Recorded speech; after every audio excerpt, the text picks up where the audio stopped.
Hi, I'm Greg. And I'm Mary. We're the Waltons. Waltons. And I'm a Catholic musician and speaker. And I have a normal job as an audiologist, and that's good, because we need to eat. Which ties into what we're going to talk about today. Catholic Relief Services invited us to share with how our family incorporates just food. Just food. Not just food, but just food. Like justice and food. Justice and food. Just food. Okay. So, when it comes to justice and food, Mary and I were talking, and we decided that there are 3 words that start with T that come to our mind when it comes to just food. And the first T word is... Tummies! I got a tummy. Got a belly. I got a belly.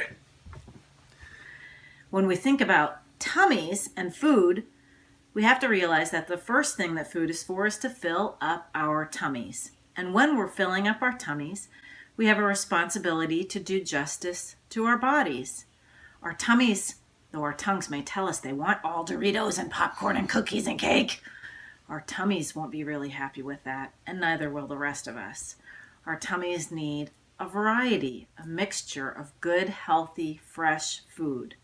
Maybe a little processed on the side, but mostly fresh.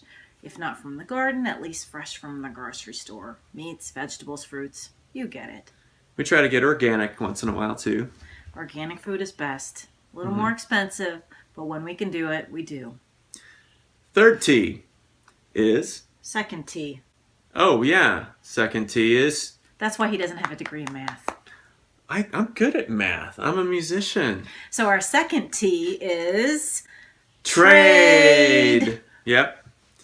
Now, trade deals with the economy, the process that brings food to our table. And it's important that that be just as well. Because when we buy food at the grocery store or from the farmer's market to get it especially fresh, we are helping to put food on somebody else's table. Both the people that work in the grocery store as well as the people that grew the food and brought it to us. You've probably noticed that some of the things in the grocery store are marked fair trade. Would you tell us what that means?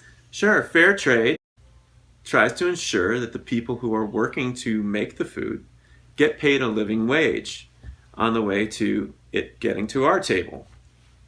Funny as it sounds, a lot of big corporations buy up food too cheaply from the people that work so hard to grow it for us. Mm-hmm. And then those people that have worked night and day to bring us the food often don't get enough to survive on. It's not fair, and that's why there's fair trade. Which brings us to our third T, togetherness. Mary and I have been married 22 years, and we have a pretty big family. There's 7 of us all together, Mary and I, and 5 kids. And whoever else happens to be around. That's right. We got a lot of extra siblings that come through the house as well who are friends of the kids. And it's a great way for us to share our highs and our lows from the day. To share where we're at that moment. And I think that also ties into with the way that we celebrate the most important meal in our lives as Catholics, the Eucharist. Absolutely. And isn't it wonderful that God meets us where we're at?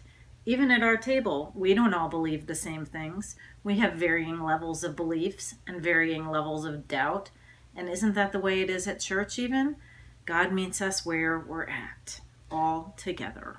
And also, I feel like our table also represents a smaller version of how we need to be in the world, which is one human family. We need to share each other's highs and our lows. Beyond even church. Mm-hmm. And so being aware of trade and being aware of each other's tummies, and we are able to... doing this all together. That's right. We can make sure that our food is not just food, but it's just food. Amen. Amen. Well, that's it for us, you guys. We'd like to thank you for taking this time to listen. And thanks. God bless. Bye. Bye.